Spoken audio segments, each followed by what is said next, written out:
Pemirsa, setelah diperiksa selama 12 jam, Imam Besar FPI Rizik Syihab ditahan di tahanan Polda Metro Jaya. Ya, Rizik ditahan selama 20 hari ke depan. Rizik Syihab beberapa hari menjelang Hari Raya Idul Fitri 2025 dalam sebuah ceramahnya di hadapan pengikutnya memprovokasi massa agar sewaktu-waktu siap untuk berperang terhadap pihak yang selama ini dianggap bertentangan dengan para Habib Alwi. Rizik bahkan merendahkan dan sangat menghina warga pribumi Nusantara yang membentuk ormas yang bertentangan dengan Pahlawi disebut sebagai ormas monyet. Ia juga menuduh ada jenderal yang menjadi backing ormas tersebut sebagai jenderal monyet. Ungkapan tersebut telah dengan nyata-nyata menghina dan menyakiti bangsa Indonesia. Padahal Rizik tidak lebih dari keturunan imigran Yaman di atas bumi pertiwi ini.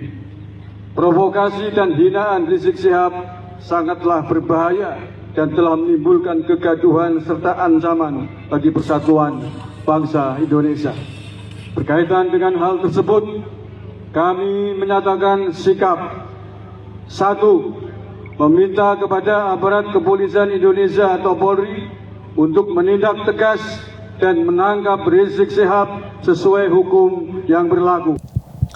Assalamualaikum warahmatullahi wabarakatuh, sahabat pelita yang dirahmati Allah. Ya, ketemu kembali dengan channel ini. Semoga sahabat pelita dalam kondisi sehat walafiat dan tentunya masih dalam limpahan dan lindungan yang maha kuasa. Dalam video ini kita sama sekali tidak mau menyudutkan kelompok si A, kelompok si B tentang apa yang terjadi, entah itu kemarin, entah itu yang baru saja sekarang, ya, tentang statement-statement para petinggi di negara kita yang mungkin banyak orang-orang tersentil ya dengan ucapan-ucapannya. Tetapi dalam video ini sekali lagi tidak ada maksud untuk menyudutkan pihak manapun. Jadi buat sahabat pelita langsung saja disimak keseluruhan videonya ya. Karena apa? Ketika kita melihat hanya sebatas cuplikan video, takutnya terjadi kesalahpahaman dalam memahami mungkin sebuah video yang sempat beredar di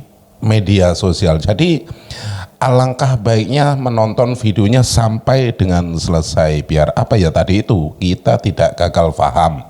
Apabila sudah terjadi kesalahpahaman dalam menanggapi sebuah video, nantinya juga terjadi kerancuan dalam pemikiran ketika kita memberikan argumentasi tentang video ini. Jadi sekali lagi ditekankan untuk menyimak videonya sampai dengan selesai. Nah, sahabat pelita, biar tidak gagal paham, langsung saja kita simak bareng-bareng. Tetapi sebelum kita lanjut, buat Anda yang belum dukung channel ini, mohon dukungannya dengan cara di like, di share, dan subscribe-nya. Tombol loncengnya juga diaktifkan biar Anda tidak ketinggalan kabar info terbaru dari channel ini. Monggo disimak videonya. Ini dia, silakan.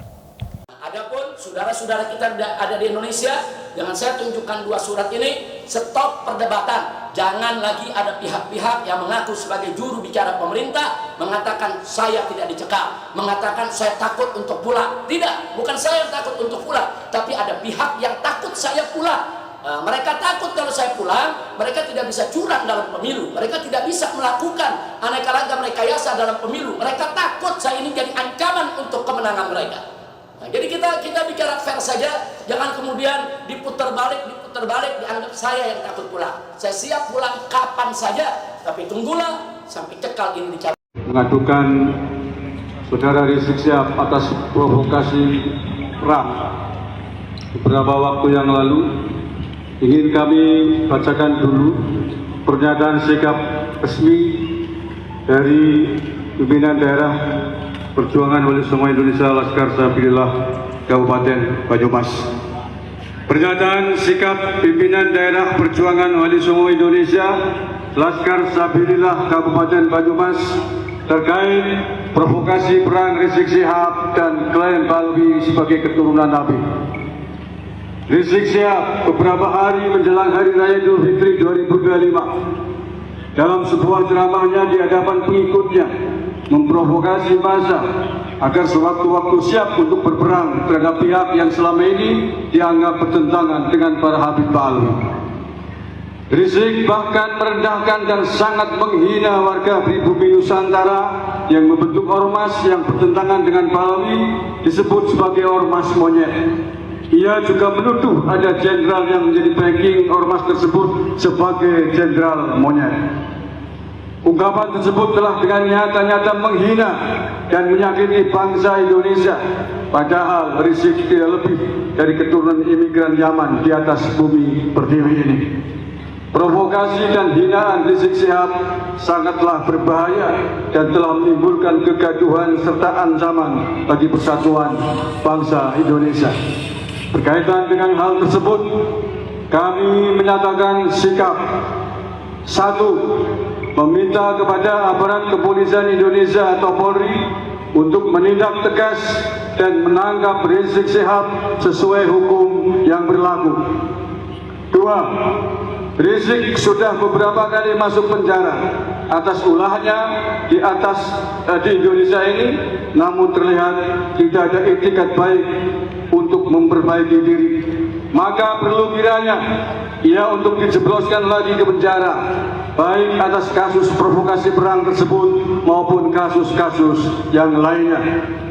3. Rizik Syihab masih memiliki sejumlah kasus pidana yang belum ditindaklanjuti, padahal sudah masuk laporannya ke kantor polisi. Bahkan kasus cat mesumnya dengan Firza Husein sudah ditetapkan sebagai tersangka. Untuk itu, kami meminta kepada polisi di Polda Metro Jaya untuk tidak usah ragu-ragu membuka lagi dan meneruskan kasus cat mesum itu sampai ke persidangan di pengadilan.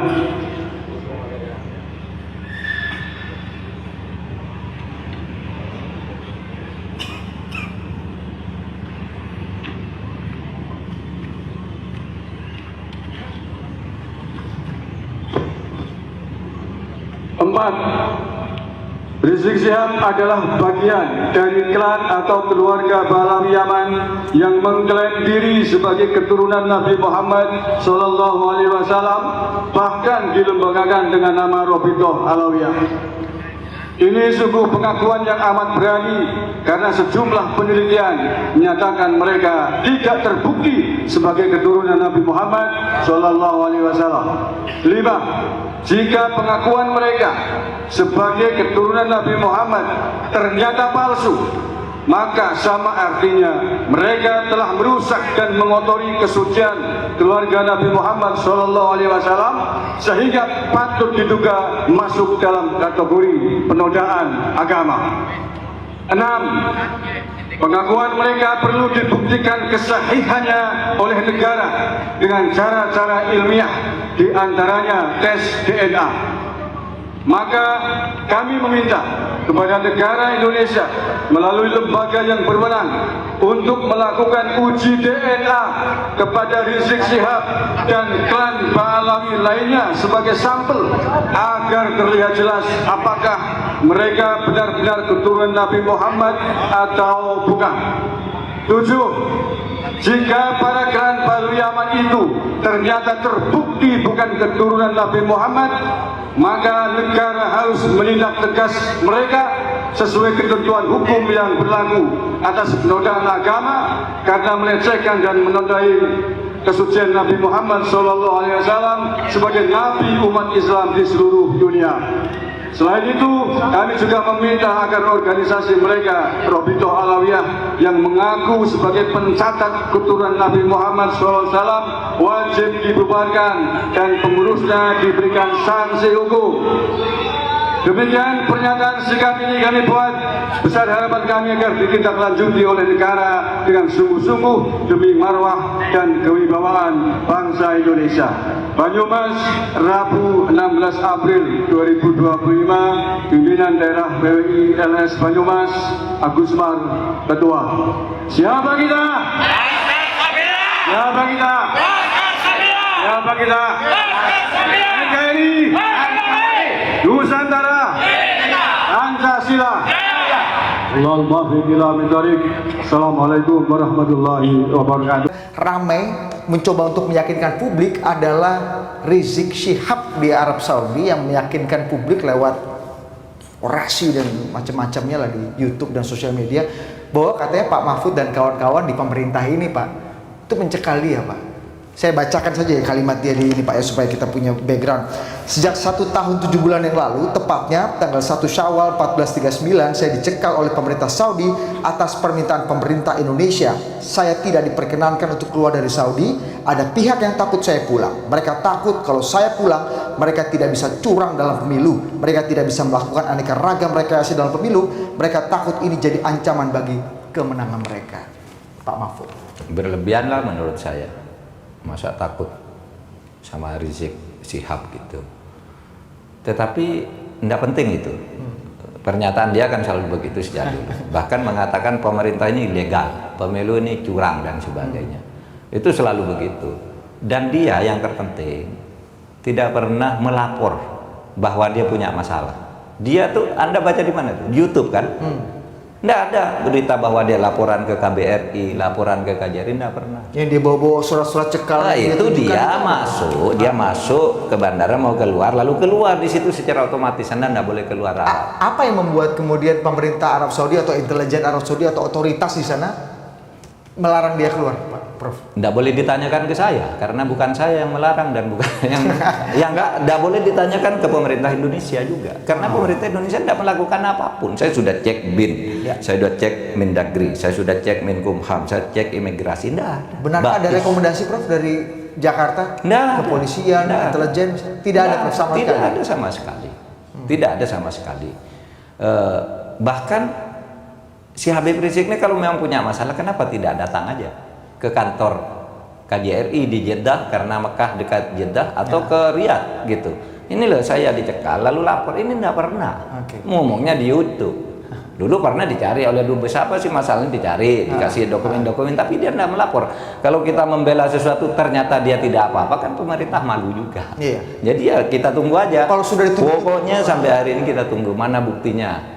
Anda dicekal dan menyebut alasan.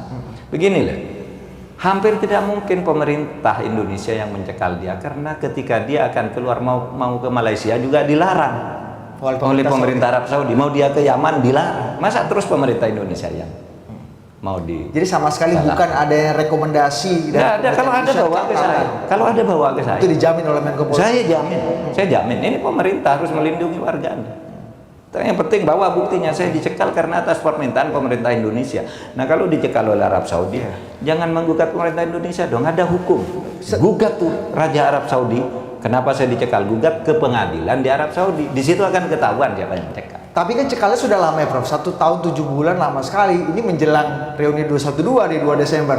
Ada nggak sih Prof, Anda melihatnya dari indera penciuman Anda nih, benang merahnya antara rame-rame Rizik dengan... Ya benang merahnya kira-kira isu ini mencuat atau dicuatkan agar reuni 212 rame, kan gitu aja. Ya biarin aja, kenapa sih reuni kok dilarang? Saya baru reuni SMA kemarin. Mau reuni itu kan biasa aja. Besok tanggal 14 saya ada reuni di Jakarta kampus. Gitu. Biarin aja. Apa yang Anda lihat? Kita tenang-tenang aja. Dari reuni 212 ini Anda lihat apa isu yang akan dibawa, atau apa sih yang mereka ingin tuju lagi? Kan pemilu sudah selesai, atau ada hal prinsipil lain yang mungkin Anda baca dan mungkin dikomunikasikan juga kepada pemerintah? Nggak ada dikomunikasikan. Dia hanya memberitahu akan reuni. Ya silakan aja reuni, kan tidak dilarang juga. Mau bawa isu apa? Ya kita tidak ingin, saya tidak ingin tahu juga apa sih. Silakan aja gitu. Nanti kalau sudah dikeluarkan isunya ya kita tahu, baru kita sikapi. Kalau sekarang nggak ingin tahu juga, banyak kerjaan mau ngurus 212. Sebab adu domba pribumi pendatang bahaya, saudara. Masyarakat Madura pernah mengalami, saudara, bagaimana peristiwa Sampit, bagaimana peristiwa Sambas, saudara, bagaimana orang di Kalimantan dihasut, diprovokasi. Madura itu pendatang, usir aja. Madura itu pendatang, bukan asli Kalimantan, usir aja pulang. Saudara, akhirnya apa yang terjadi? Dengan keji, jahat, biadab, brutal, banyak warga Madura yang dibunuh secara sadis. Betul? Biadab tidak? Biadab tidak? Nih, adu domba pribumi pendatang, saudara. Nggak boleh. Orang-orang Madura yang di Kalimantan itu, saudara, ada yang udah nggak bisa bahasa Madura. Betul? Betul, ada yang udah 3 keturunan di sana. Dari kakeknya bapaknya sendiri saudara udah nggak tahu Madura, cucunya udah nggak tahu Madura. Mereka diusir dari tanah kelahiran mereka. Bukan hanya diusir, saudara, dibakar rumahnya, dibunuh, dipenggal, biadab. Makanya setelah peristiwa itu saudara, saya keliling Kalimantan. Saya satukan semua muslim-muslim di Kalimantan, saudara. Yang Banjarnya, yang Bugisnya, saudara, yang Melayunya, saudara. Begitu juga orang-orang Kutainya, saudara. Semua kita lakukan gerakan. Kalian umat Islam, kalian bersaudara, nggak boleh diadu domba. Saya ingat beberapa tahun yang lalu, saudara. Begitu saya masuk Pontianak, saudara, ada oknum gubernur saat itu, saudara. Nah, gubernurnya ini, saudara, Cina Dayak. Dia provokasi orang-orang Dayak. Dia katakan Habib Rizik ini berbahaya. Habib Rizik ini pemecah belah. Akhirnya apa yang terjadi, saudara? Dia datangkan hampir 2-3 ribu masyarakat Dayak dari pedalaman. Turun ke kota Pontianak. Saya dakwah di Pontianak. Hari pertama saya dakwah, hari kedua saya dakwah, ketiga saya dakwah. Saya diundang, saudara, oleh paguyuban masyarakat Melayu, saudara. Begitu hari terakhir, jam 7 pagi, saya ke bandara mau pulang. Ternyata di jam yang sama, ribuan suku Dayak ini turun di tengah kota Pontianak dengan segala macam senjata, mandaunya, parangnya, panahnya, tombaknya. Mereka cari saya. Mana Habib Rizik? Dia kejar, saudara. Saya nggak tahu ada kejadian itu, saudara. Saya duduk tenang, sudah di bandara. Emang kalau nggak tahu enak ya? Kalau nggak tahu enak ya? Enak. Kalau tahu kan bingung ya. Saya tenang, nggak ada urusan, saudara.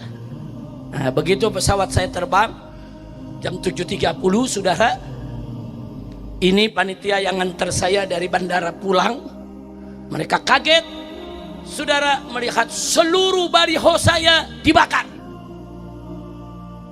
Baliho selamat datang Habib Rizik, dakwah di masjid ini, dakwah di sini, dibakar.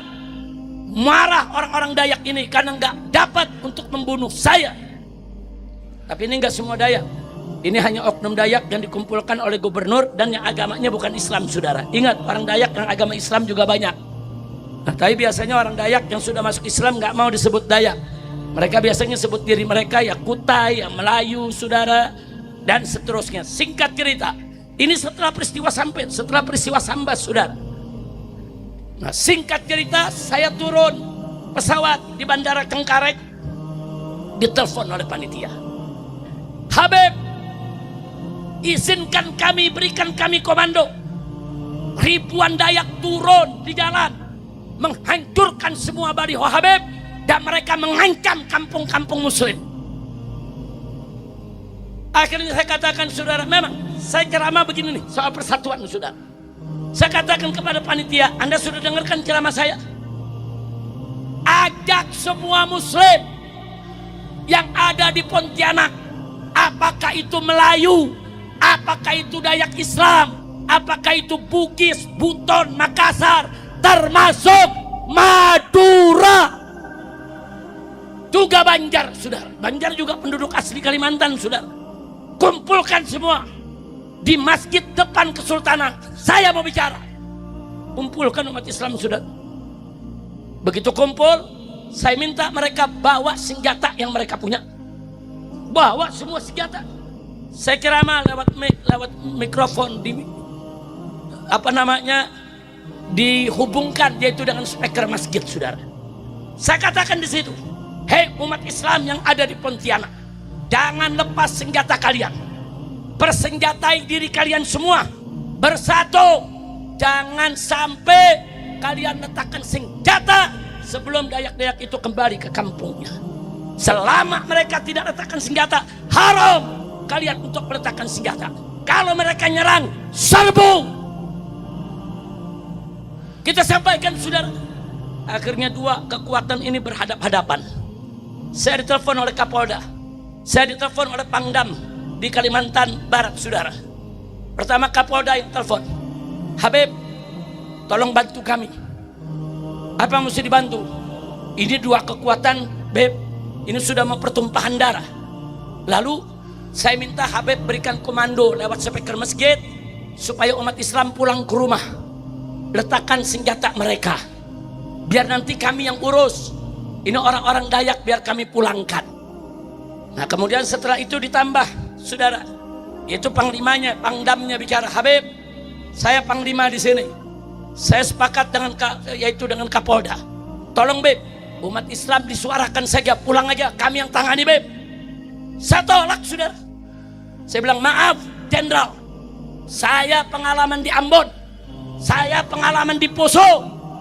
Begini cara kalian memberikan komando. Saudara kami di Poso diserukan oleh tentara, oleh polisi, hei umat Islam, kembali ke rumah, tidak ada apa-apa, aman, letakkan senjata. Sorenya pondok pesantren Wali Songo diserbu oleh Laskar Kristus, 60 santri dibunuh, santri perempuan diperkosa, kiainya dibakar, masjid dihancurkan. Saya sampaikan di Ambon begitu juga, kami letakkan senjata, terus mereka serang kami. Nggak bisa Pak Kapolda, nggak bisa Pak Pangdam, kalian lucuti dulu senjata mereka. Ambil itu semua senjata orang-orang Dayak, suruh mereka pulang. Kalau mereka sudah pulang, saya janji, saya akan minta kepada umat Islam, pulang, letakkan senjata. Takbir. Enak aja orang Islam disuruh taruh senjata, saudara. Oh Pak Kapolda marah, Pangdam marah. Enggak, saya ngomong lagi di speaker, umat Islam jangan letakkan senjata, siapapun yang minta. Mau Kapolda, mau Pangdam, jangan letakkan senjata. Tapi kalian gak boleh nyerang. Kalau diserang, serang lagi. Umat Islam bertahan saudara. Dari pagi sampai jam 10, sampai zuhur masih bertahan. Sekitar jam 2 siang, pasukan Dayak ini ngacak-ngacak pasar. Ibu-ibu yang berjilbab ditarik jilbabnya saudara. Pasarnya umat Islam ditendang, diobrak-abrik. Nah saat itu saya ditelepon lagi, Habib, ini bagaimana? Mereka sudah mengganggu ibu-ibu kita. Ini ada ibu-ibu kita yang ditarik jilbabnya, ditendang, dianiaya. Nah, di situ saya sampaikan lagi, kalau mereka sudah melakukan penyerangan, penindasan, penganiayaan kepada wanita-wanita kita, serbu. Umat Islam ribuan nyerbu saudara ke tengah kota, ke jalan Gajah Mada yang ada di Pontianak. Perang saudara. Begitu perang, hanya baru 15 menit saudara, 2 Dayak mati, 6 Dayak luka parah saudara. Begitu 2 mati, 6 luka parah, bubar mabor mereka ke rumah masing-masing saudara. Umat Islam kalau bersatu nggak kalah. Betul. Saat itu yang bersatu saudara, ada Madura, ada Bugis, ada Banjar, ada Melayu. Kita satukan. Jangan ente ribut dong. Jangan Madura yang dibantai dong. Saudara, akhirnya terjadi peperangan saudara. Jam 5 sore mereka lari, yaitu ke rumah adat mereka. Namanya rumah adat Betang saudara. Rumah Betang itu rumah adat Dayak saudara. Nah begitu mereka lari ke sana, diserbu oleh umat Islam, direbut itu rumah Betang. Akhirnya mereka lari. Nah menjelang maghrib saya ditelepon lagi, Habib, kami sudah berhasil merebut markas mereka.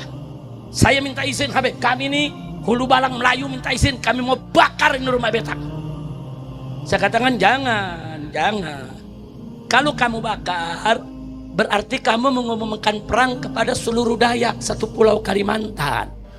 Kan yang salah nggak semua Dayak, yang salah kan ini preman-preman Dayak. Ada 2000-an yang turun, jangan. Apalagi di dalam rumah Betang ada anak-anak, ada ibu-ibu yang ditinggal sama suaminya lari pontang-panting saudara. Mau perang bawa anak, bawa bini. Dia pikir dia pasti menang saudara. Nah kita katakan kepada Hulu Balang Melayu, itu perempuan anak-anak kumpulkan, masukkan ke bis, pulangkan mereka ke kampung mereka. Tidak boleh diganggu. Rumah Betang kuasai, nggak boleh sampai rumah Betang dibakar. Hulu Balang Melayu minta izin lagi. Kalau begitu Habib, bagaimana kalau rumah gubernur yang kami bakar? Saya jawab setuju. Takbir. Karena gubernurnya provokator, saudara. Gubernurnya Kina Dayak, saudara. Kafir bukan Islam, dia provokator. Mengadu domba umat Islam dengan Dayak, saudara. Kurang ajar. Diserbu, saudara, oleh umat. Tapi dari situ, saudara, sudah ada 700 BKO Brimob didatangkan dari Jakarta, saudara. Dari siang mereka sudah didatangkan, saudara. Akhirnya dijegat, dibubarkan kita dengan tembakan-tembakan. Umat Islam nggak berhasil membakar daripada kantor gubernur, saudara. Nah besoknya, besok paginya, di mana-mana di kota Pontianak muncul spanduk. Apa bunyinya? Spanduk Dayak. Damai yuk. Ya kalau udah kalah ngajak damai. Damai yuk. Nah akhirnya semua pimpinan Islam diundang oleh Kapolda, oleh Pangdam, ngadep ke gubernur. Habis gubernur dilabrak oleh tokoh-tokoh Islam. Anda kalau mau ngadu domba di sini, Anda jangan jadi gubernur di sini. Kami nggak pernah punya permasalahan dengan orang Dayak. Kami selama ini berhubungan dengan orang Dayak dengan hubungan yang baik, hubungan yang bagus. Ini gara-gara kalian ngadu domba. Cukup sudah. Jangan lagi adu domba, yaitu antara warga yang ada di Kalimantan. Akhirnya gubernur, saudara, minta maaf dan gubernur berjanji untuk tidak melakukannya lagi. 3 bulan kemudian kita gelar tablik akbar besar-besaran lagi. Saya datang lagi, saudara. Kita datang, kita bikin di tengah lapangan luas. Kita mau tahu siapa yang mau bubarin pengajian, siapa yang berserbu kami, siapa yang mau bunuh kami. Ayo turun. Gak ada yang turun, saudara. Kita bikin ribuan umat Islam. Itulah pentingnya bersama. Saya mau tanya, persatuan bagus tidak? Persaudaraan bagus tidak? Takbir. Sallu ala Nabi. Hampir terjadi di Kalimantan Timur, di Samarinda. Setelah selesai Pontianak, sebulan kemudian saya ke Samarinda, saudara. Saya ceramah di beberapa tempat, mau ada acara besar di Islamic Center. Dayak-dayak non-muslim sudah ya turun, nolak, ngancam. Kalau Habib Rizik ke Islamic Center akan kami jagat, akan kami bunuh. Turun mereka, saudara. Sekitar 1000 orang turun, macam-macam senjata, datang ke kantor gubernur. Gubernur harus tutup Islamic Center. Gak boleh Habib Rizik untuk berceramah. Rencana ceramahnya besok malam, saudara. Saya nggak tahu ada demo semacam itu, saudara. Saya habis ceramah malam itu, saya pulang ke hotel. Saya nggak tahu ada demo. Besok paginya, saudara, acara malam pagi, datang kepala suku Kutai, saudara, asli Dayak Kalimantan. Habib, kami dengar ini ada orang-orang Kalimantan yang mengaku-ngaku sebagai Dayak mau bubarkan pengajian Habib nanti malam. Saya bilang, oh ya, saya baru dengar kabar. Begini Habib, saya ini preman, saya keluar masuk penjara, saya sering bunuh orang. Tapi kalau Habib mau diganggu pengajiannya, ntar malam saya akan turunkan pasukan saya. Kita siap perang lawan mereka, Habib. Takbir. Pulang ini yang dari Kutai, datang lagi yang dari Bugis. Saudara, Habib, kami masyarakat Bugis, nanti malam siap untuk menurunkan pasukan untuk perang lawan mereka. Jalan yang Bugis, datang lagi yang Banjar. Habib, bukan mereka lagi yang asli Kalimantan, kami Banjar juga asli Kalimantan. Kami nggak reda. Mereka seenak-enaknya untuk menolak Habib. Mereka ngundang pendeta, kita nggak ganggu. Mereka ngundang misionaris, kita nggak ganggu. Gereja mereka bikin acara, kita nggak ganggu. Kenapa kita mau bikin mereka ganggu? Malam nanti kami akan turunkan semua anak-anak kami dengan senjata lengkap, Habib. Satu-satu datang berbaiat untuk perang, saudara. Nah kemudian datang lagi, saudara, yaitu dari suku Makassar ini, saudara. Nah, begitu datang, saudara, sekitar jam 3 datang lagi dari suku Madura, saudara. Madura nggak ketinggalan, saudara. Datang dari suku Madura, Habib. Saya ini dari Madura, Habib. Madura ini, Habib, sekelak-kelak ke Madura cinta Habib. Sekelak-kelak ke Madura biar nggak sholat, kalau Islam diganggu, ya kita bunuh, Habib. Betul, betul. Nanti malam kami akan turun, Habib. Semua Madura yang ada di Kalimantan Timur turun untuk menghadapi mereka, Habib. Singkat cerita, malam habis isya, saudara. Saya keluar dari hotel, luar biasa, ribuan orang. Ini bukan mau ngaji, mau perang. Saudara, wah bawa macam-macam, yang Madura bawa celurit, saudara. Udah macam-macam. Yang Kutai, yang Dayak Muslimnya bawa mandau. Dayak Muslim banyak yang ikut, saudara. Mereka pakai ikat kepala merah, saudara. Ikut rame-rame. Saya pikir kok nggak jadi ngaji, kok jadi begini. Ini mau tabligh akbar. Saya diantar rame-rame, ribuan, saudara. Masuk ke dalam masjid. Ternyata di dalam masjid udah penuh umat, saudara. Jadi yang ngaji ribuan, yang mau perang ribuan juga. Jadi yang mau perang nih nggak ada masuk ke masjid. Habib ngajar aja di masjid. Habib tabligh akbar aja. Kita urusannya perang di depan, Beb. Subhanallah, bersatu umat, saudara. Anak kita berdakwah, ada 10.000 lebih yang hadir dalam Masjid Islamic Center, saudara. Selesai ngaji, saya keluar. Berarti udah selesai dong. Mau pulang, betul? Saya dijegat. Ini yang pada mau perang. Habib, musuh gak datang, Habib. Kok perang gak jadi? Wah, ini gak seru kalau begini, Habib. Nah, jadi bagaimana? Habib naik di mobil kami. Mobil bak terbuka, saudara. Ini udah jam 1 pagi. Mau ngapain? Kita keliling kota Samarinda. Kita cari mereka-mereka yang nantengin perang. Ya saya tolak, nggak enak, orang udah mau perang. Nah, nanti membuat orang jadi patah hati, betul? Betul? Saya diri di atas mobil kita, saudara. Dikawal yang pakai motor, pakai mobil, saudara. Wah, senjata.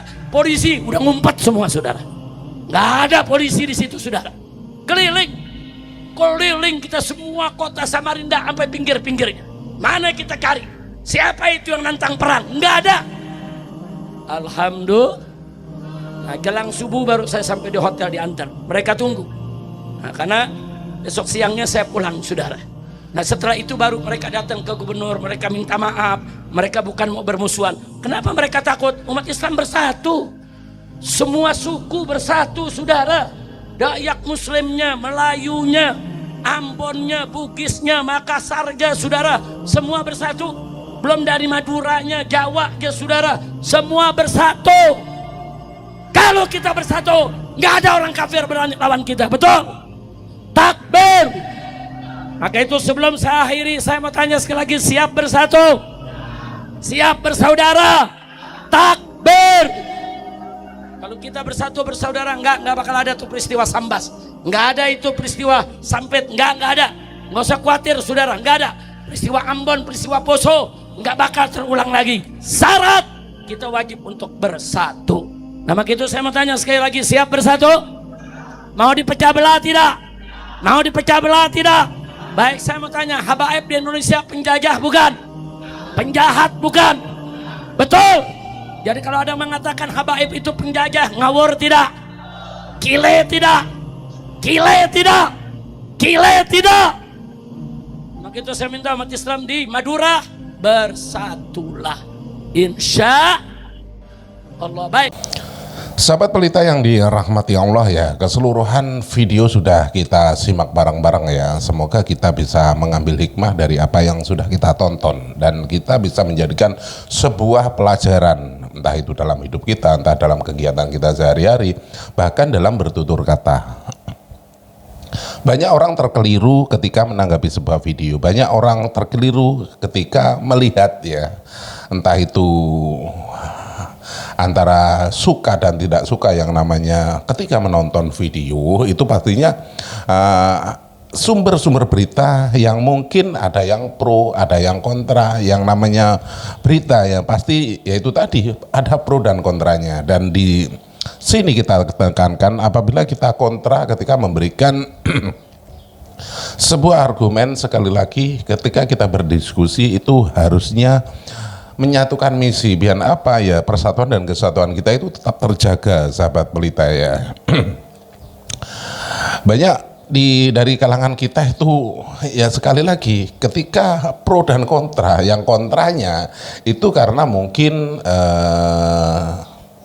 kurang suka, yang ketika pro itu janganlah memandang atau melihat sesuatu dari kacamata Anda sendiri dan memaksakan kehendak ketika memberikan sebuah argumen.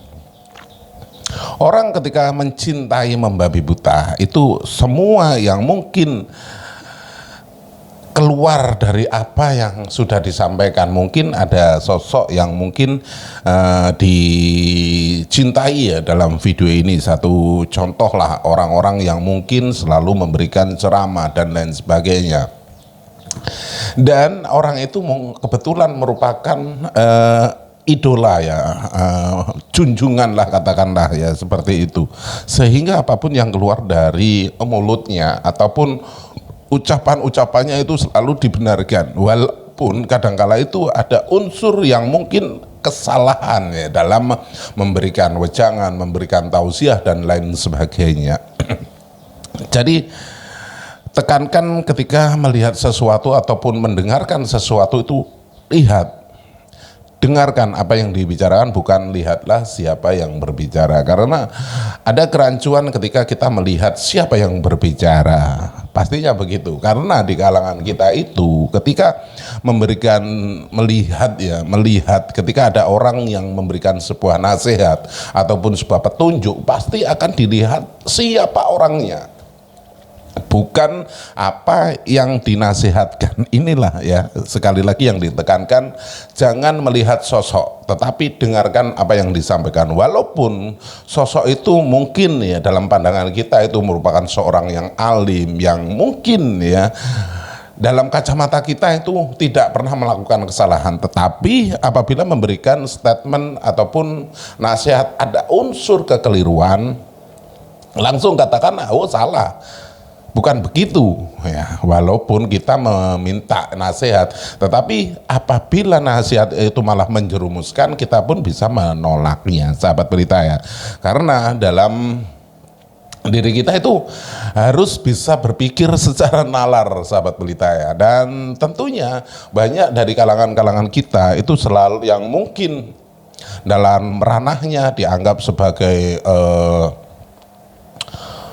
alim, ulama dan lain sebagainya, tetapi dalam konteksnya itu selalu membuat keonaran, entah itu memprovokasi jamaahnya untuk tidak setuju dengan pemerintahnya dan lain sebagainya. Kan banyak seperti itu ya, mengajak mengadu domba antar sesama. Nah, dari sinilah kita harus paham, harus jeli dan bisa mengkoreksi apa yang harus kita sortir ya, apa yang harus kita simak ya. Jadi buat sahabat pelita yang dirahmati Allah, gunakan akal pikiran yang waras, biar apa? Biar tidak konslet. Terima kasih sudah klik video ini, dan apabila video ini bermanfaat, jangan lupa di like, di share sebanyak-banyaknya, dan tinggalkan jejak Anda di kolom komentar. Di akhir video sekali lagi izinkan saya mohon maaf yang tak terhingga apabila ada unsur kata-kata saya yang mungkin kurang berkenan di hati Anda, karena yang namanya orang itu ketika memberikan ucapan, memberikan salam itu mungkin ada yang terkeliru. Jadi sekali lagi izinkan saya mohon maaf yang tak terhingga. Di akhir video, terima kasih dan saya akhiri wabillahi taufiq wal hidayah. Wassalamualaikum warahmatullahi wabarakatuh.